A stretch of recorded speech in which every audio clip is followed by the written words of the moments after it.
여러분, 우리 마음속에요. 사실 다들 가지고 있는 질문 하나 있지 않나요? 바로, 그래서 누가 더 큰데? 하는 그런 마음이요.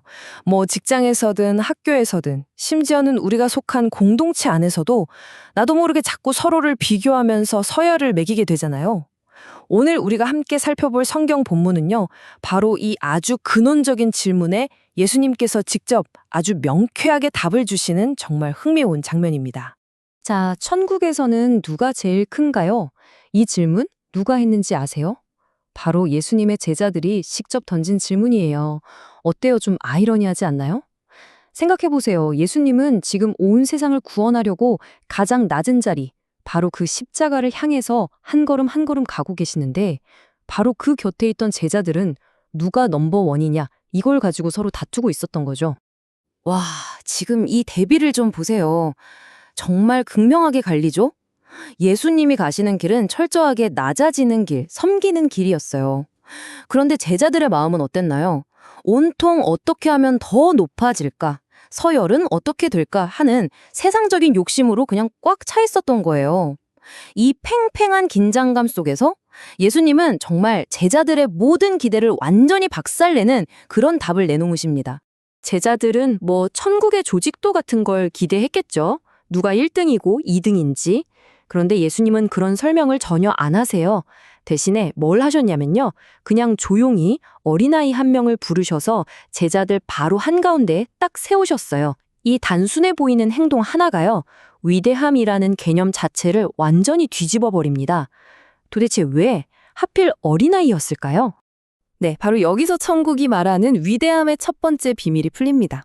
뭐냐면요, 진짜 위대함이라는 건 뭔가 대단한 걸 이뤄서 높아지는 게 아니라는 거예요. 오히려 정반대입니다. 스스로를 낮추는 것, 바로 거기서부터 모든 게 시작된다는 거죠.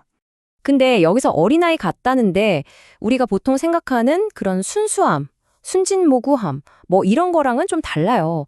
성경이 말하는 핵심은 이게 아니에요. 그 당시 사회를 한번 생각해 보세요. 어린 아이는요, 아무런 권리도 없고 사회적인 지위도 없어요. 내세울 만한 업적? 당연히 없죠. 한마디로 자기 힘으로는 자랑할 게 하나도 없는 존재. 그래서 전적으로 부모에게 의지해야만 살아남을 수 있는 존재. 그게 바로 어린 아이였던 거예요. 그래서 오늘 본문이 이렇게 딱 못 박아서 선언하는 겁니다. 누구든지 이 어린아이와 같이 자기를 낮추는 사람, 바로 그 사람이 천국에서 큰 자다. 와, 세상의 기준과는 정말 180도 다르죠? 내가 뭘 이뤄서 위대해지는 게 아니에요. 오히려 나는 약합니다. 나는 아무것도 아닙니다. 이렇게 정직하게 인정하고 하나님 앞에 어린아이처럼 설 때, 바로 그때 천국의 위대함이 우리 삶에 진짜로 시작된다는 거죠. 자, 그럼 이걸 우리 삶에 어떻게 한번 적용해 볼 수 있을까요? 막 다른 사람이랑 나를 비교하는 마음이 스물스물 올라올 때 있잖아요. 그때 한번 조용히 이렇게 고백해 보는 거예요. 주님, 저는 그냥 어린아이입니다. 주님의 은혜가 없으면 저는 정말 아무것도 아닙니다. 이렇게요. 내 능력, 내 위치가 아니라 하나님의 그 은혜로 시선을 옮기는 연습. 이게 바로 겸손의 시작인 거죠. 자, 이제 두 번째 원리로 넘어가 볼게요. 천국에서의 위대함은요, 그냥 나 혼자 스스로를 낮추는 데서 그치지 않아요. 한 걸음 더 나아가서 내 주변에 있는 작고 연약한 사람들을 어떻게 대하는가, 바로 거기서 진짜 모습이 드러난다는 겁니다. 예수님이 여기서 정말 엄청난 선언을 하시거든요. 이런 어린아이 한 사람을 환영하는 게 바로 나를 환영하는 거다. 와, 그러니까 작은 자 한 사람하고 예수님 당신을 완전히 똑같이 여기시는 거예요. 여기서 어린아이는 그냥 나이 어린 꼬마를 말하는 게 아니에요. 우리 주변에 믿음이 약한 사람, 상처받고 지친 사람, 소외당하는 사람들, 전부를 포함하는 말이죠.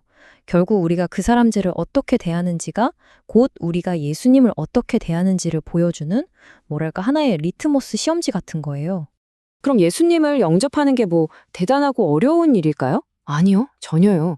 오늘 본문은 아주 구체적이고 현실적인 방법을 알려줘요. 예를 들면 주변에 좀 힘들어 보이는 사람한테 따뜻하게 격려 문자 하나 보내주는 거, 아니면 같이 밥 한 끼 먹는 거, 그것도 아니면 요즘 기도 제목 있어요? 진심으로 물어보고 같이 기도해주는 거. 바로 이런 작은 사랑의 실천들이 예수님을 우리 삶에 진짜로 모셔드리는 방법이라는 겁니다. 자, 이제 마지막 세 번째 원리입니다. 이건 아마 오늘 본문에서 가장 강렬하고 어쩌면 좀 받아들이기 힘든 메시지일 수도 있어요. 뭐냐면 천국에서의 위대함은 죄에 대해서는 절대 타협하지 않는 아주 단호한 거룩함으로 지켜진다는 겁니다. 네, 차라리 연자 맷돌을 목에 메고 깊은 바다에 빠지는 게 낫다. 좀 섬뜩하죠? 솔직히 무서운 말이에요. 그런데 성경이 왜 이렇게까지 무서운 표현을 쓸까요? 그건 바로 믿음이 약한 사람 한 명을 넘어지게 만드는 죄가 그만큼이나 심각하다는 걸 우리한테 알려주시려는 거예요. 그리고 이건 또 뒤집어 보면 하나님이 그 작은 자 한 사람을 얼마나 소중하게 생각하시는지를 보여주는 강력한 증거이기도 합니다. 성경은요, 다른 사람을 넘어뜨리는 죄에 대해 두 가지를 다 이야기해요. 첫째는 위선적인 행동이나 거짓말처럼 직접적으로 상처를 주는 적극적인 죄가 있겠죠. 그런데 그것뿐만이 아니에요. 도움이 필요한 사람을 보고도 그냥 무관심하게 지나치거나 외면하는 것 같은 소극적인 태도 있잖아요. 그것 역시 한 사람의 영혼을 무너뜨릴 수 있는 똑같이 심각한 죄라는 거예요. 그래서 예수님께서 이런 과격해 보이는 비유까지 드시는 겁니다. 차라리 손이나 발을 잘라내라고. 이게 무슨 뜻이겠어요?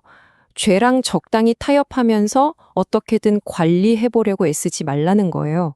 그냥 그 유혹의 통로 자체를 완전히 죽여버리라는 아주 단호한 명령입니다. 죄를 끊어내는 문제에 있어서만큼은 타협이란 있을 수 없다는 거죠. 자, 지금까지 우리가 살펴본 천국의 위대함에 대한 세 가지 원칙이 있었죠. 스스로 낮아지는 것, 작은 사람을 사랑하는 것, 그리고 죄에 대해서는 단호한 것. 이 모든 것은요, 결국 단 한 분을 완벽하게 가리키고 있습니다. 바로 이 길을 온전히 완벽하게 걸어가신 분, 예수 그리스도입니다. 다시 한번 정리해 볼까요? 천국에서 진짜 위대하다는 건 뭐다? 첫째, 스스로 작아지는 겸손. 둘째, 그 작은 사람들을 끌어안는 사랑. 그리고 셋째, 그들을 지키기 위해 죄와 싸우는 거룩. 바로 이 세 가지입니다. 근데 솔직히 이 기준도를 듣고 있으면 어떤 생각이 드세요? 와, 내 힘으로는 절대 못하겠다. 이런 생각 들지 않으세요? 맞아, 이건 불가능한 길처럼 보여요. 하지만 진짜 중요한 건 바로 이겁니다. 이건 우리가 올라가야 할 어떤 성공의 사다리 같은 게 아니에요. 오늘 본문은요, 예수님이 우리를 위해서 이미 걸어가신 길, 바로 그분 자신의 삶을 보여주는 거예요. 그분이 스스로 가장 낮은 곳으로 오셨고 우리처럼 작고 약한 사람들을 품어주셨고 그리고 십자가에서 죄의 힘을 박살내심으로 우리를 구원하셨잖아요. 그래서 이제 마지막 질문은 다른 누구도 아닌 오늘을 살아가는 바로 우리 자신에게 던져야 합니다. 계속해서 더 높아져라, 더 가져라 라고 외치는 세상의 기준, 그리고 아니, 낮아지는 게 진짜 큰 거야 라고 말하는 성경의 기준. 이 둘 사이에서 나는, 여러분은 대체 무엇을 진짜 크다고 생각하면서 살아가고 있나요? 오늘 당신의 삶을 움직이는 가장 큰 기준은 정말 무엇입니까?